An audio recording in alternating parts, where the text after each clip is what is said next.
اللهم صل وسلم وبارك عليك يا حبيبي يا شفيعي يا رسول الله. ازيكم يا حبايب قلبي؟ عاملين ايه؟ يا رب دايما تكونوا بخير. وحشتني كتير كتير من الفيديو اللي فات. النهارده فيديو جديد ومنيو اسبوع جديد. بقالنا كتير جدا ما نزلناش منيوهات مع بعض، تقريبا بقالي شهر او يمكن اكتر موقفه تصوير المنيوهات بسبب غلا الاسعار وكده. بس طلب مني في الكومنتات ان انا ارجع انزله تاني، فطبعا طلباتكم اوامر، ما اقدرش اتاخر عنكم في اي حاجه.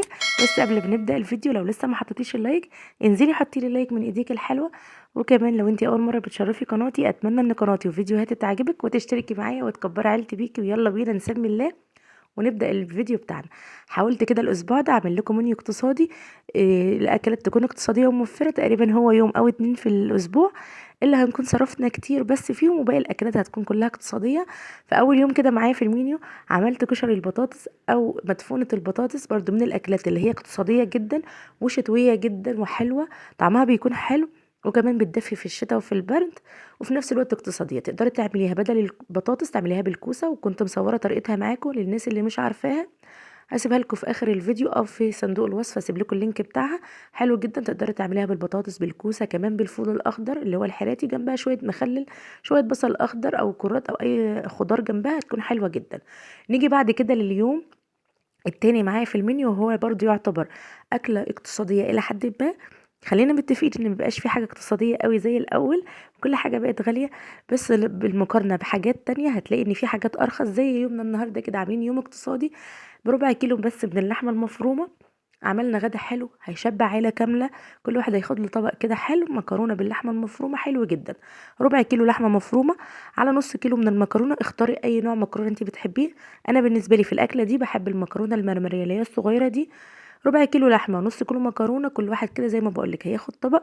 لو انتوا عيلة مثلا 5 افراد هيكون حلو جدا بالنسبة لكم، وهيكون مشبع جدا. جنب شوية بطاطس محمرة او شوية شيبسي بقى، بما اننا عايزين نوفر في الزيت بأي طريقة اليومين دول. جنب طبق سلطه، طبق مخلل، انت مش محتاجه اكتر من كده، اكله حلوه جدا. وعلى فكره ربع كيلو المكرونه مش قليل ابدا على نص، ربع كيلو اللحمه مش قليل ابدا على نص كيلو المكرونه. ما شاء الله انتوا شايفين قدامكم الطبق حلو جدا ومشبع لاي فرد كبير يعني في اسرتك. حلو جدا واقتصادي. ندخل بقى على اليوم اللي بعد كده، وفي نص الاسبوع زي ما انتم متعودين من زمان قوي، بحب دايما نص الاسبوع ده اعمل اكله تكون حلوه. فهو ده تقريبا اكتر يوم انا صرفت فيه. عملت صينية بطاطس وكوسة كده، يعني حطيت بطاطس وحطيت كوسة في الصينية دي، كانت تحفة باللحمة. اللحمة طبعا تعتبر في الوقت اللي احنا فيه ده اوفر كتير جدا من الفراخ. طبعا الفراخ اسعارها بقت في السحاب، ولعت نار نار، ويمكن تقريبا الايام اللي جايه ما بقاش هيبقى في فراخ، يعني ما بقناش هنلاقي فراخ اصلا الايام اللي جايه. فربنا بجد يفرجها علينا ويرحمنا برحمته. كيلو الفراخ البيضة تقريبا دلوقتي داخل على 70 جنيه، يعني بحوالي 68 جنيه او 67 جنيه، يعني ب70. ما بالكم بقى الفراخ البلدي او الفراخ اللي هي الساسو بقى اللي بيكون اصلا اغلى. فاقل فرخة دلوقتي الاقل اسرة يعني مش هتدفعي اقل من 150 جنيه. فطبعا في الفتره دي اللحمه هتكون موفره اكتر معاكي. نص كيلو لحمه ب100 جنيه، لحمه بلدي طبعا. هتعمليه مثلا في صينيه بطاطس زي كده، هيكون حلو جدا معاكي جنب شويه رز والشوربه بتاعه اللحمه، وخلاص على كده. نيجي بقى لليوم اللي بعد كده معايا في المنيو. طبعا اول حاجه بعتذر لكم على جوده المقطع ده او الاضاءه، لان طبعا انا عايزه اقول لكم ان المقطع ده متصور اصلا على ضوء الفلاش بتاع الموبايل. اليوم ده كانت الكهرباء مقطوعه، فحتى كمان كنت باصور معاكم روتين حلو جدًا اليوم ده، وبعد ما خلاص وصلت في تصوير الروتين لنُصّه كده تقريبًا، اضطريت إن أنا أمسحه أو أحذفه. علشان كده كمان ما نزّلتلكوش الأسبوع اللي فات غير هُم فيديوهين بس بسبب اليوم ده. الكهربا اتقطعت كده وأنا باصور، وفضلت مقطوعة حوالي ساعتين أو يمكن أكتر، فما قدرتش أصور لكم يعني روتين في اليوم ده. فزي ما أنتم شايفين كده عملت صينية مكرونة نجريسكو طبعًا بالفراخ. الفراخ دي كانت عندي في تقسيمات الفراخ لو تفتكروا، اللي كنا عاملينها تقريبا من حوالي 3 اسابيع او شهر، وكان من ضمنها طبق كده اللي هو كان متقطع تقطيعة الشاورما. كان حلو جدا. لو انت بقى من الناس اللي بتجيب الفراخ وتقسمها في الشهر وكده، فوانت مثلا بتخلي الفراخ وتطلعي منها البانيه او الحمام الكداب او اي حاجه، وبيطلع معاكي بقى بواقي من قطع الفراخ كده، بتجمعيها لحد ما يبقى عندك كميه حلوه وتعملي صينيه زي كده. طبعا زي ما قلنا الفراخ بقت من الممنوعات بقى في الفتره اللي احنا فيها دي. الفراخ دي كانت عندي من قبل كده زي ما انتم عارفين. فممكن تعملي صينيه مكرونه بالبشاميل بدل النجرسكو، يعني هتكون برضو حلوه معاكي بربع كيلو بس من اللحمه المفرومه، هتكون برضو جميله وهتمشي الدنيا معاكي. نيجي بعد كده لليوم اللي عليه الدور كده، وعملت اليوم ده شوربه عدس. طبعا شوربه العدس من الاكلات اللي هي الشتويه جدا، المشبعة جدا والمغذية جدا واللي تعتبر بديل للبروتين الحيواني. يعني لو مش هتقدري تشتري او تاكلي بروتين حيواني في الاسبوع بتاعك مرة او مرتين، فتقدري بقى ان انت تعملي شوربة العدس دي، او تعملي برضو كشري العدس الاصفر. بس بصراحة شوربة العدس بيكون احلى بكتير، وانا بحسها بتكون اخف على المعدة من الكشري الاصفر. مش عارفة ليه انا بحبها اكتر بصراحة، وكمان شتوية جدا وحلوة ومشبعة، وتعتبر برضو اقتصادية. مع شوية ليمون بقى، كتري كده الليمون عليها، وعندك مثلا جرجير، بصل اخضر، بصل ناشف كده، وتقطعيه وتحطيه مثلا في ملح وفي خل، هيكون طعم جدا معاها.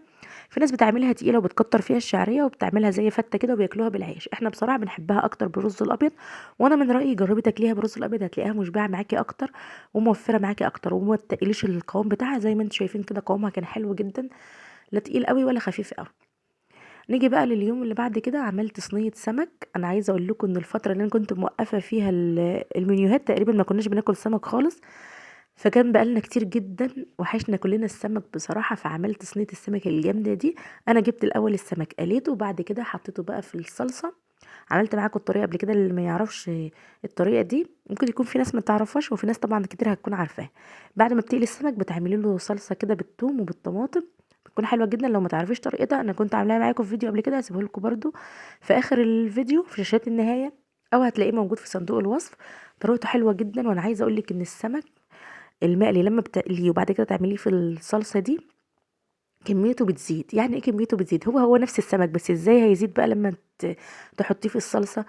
السمك مثلا لو هتقليه وتاكليه كده مقلي بس، الفرد مثلا لو هياخد له سمكتين ثلاثه، لو هياخد له 3 سمكات مثلا، لما تحطيها في الصلصه السمك بينفش كده وبيكبر. يعني اللحم بتاع السمك بيزيد كده، فسمكتين هيبقوا بمقام 3 لو مقليين وانت عامليها في الصينيه دي، بيكون حلو جدا. كمان بتغمسي بقى بالصوص بتاعها، فبتاكل جامد جدا جنب رز بقى، جنب بصل اخضر وليمون، حلو جدا جدا. اخر يوم معايا بقى في المنيو، عملت بقى اكله من الحاجات اللي انا بحبها جدا وبستنى بصراحه الشتاء يجي علشان اكلها، وهي القرنبيط المقلي.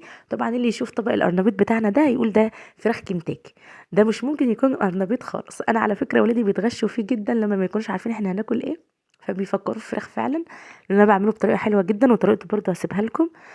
حلوة جدًا ما شاء الله، وكمان بيطلع معاكِ مش شارب زيت خالص، بما إننا كلنا بندوّر على إزاي نوفّر الزيت في الأيام دي، فهيكون حلو جدًا. القرنبيط أكلة اقتصادية وشتوية وحلو جدًا، وهيوفّر معاكِ كتير أوي. تقدري تعمليه جنب رز زي ما أنا عملت النهارده كده، عملت معاه بطاطس محمرة ورز أبيض، وكمان بيض مسلوق، وشوية طماطم متخللة كده بالدقة، حلوة جدًا. لو أنتِ مش حابة تاكليه مع رز، تقدري تعملي مثلًا جنبه شوية فول كده، ملوخية، بامية، أكلات من اللي هي الشعبية اللي إحنا كلنا بنحبها.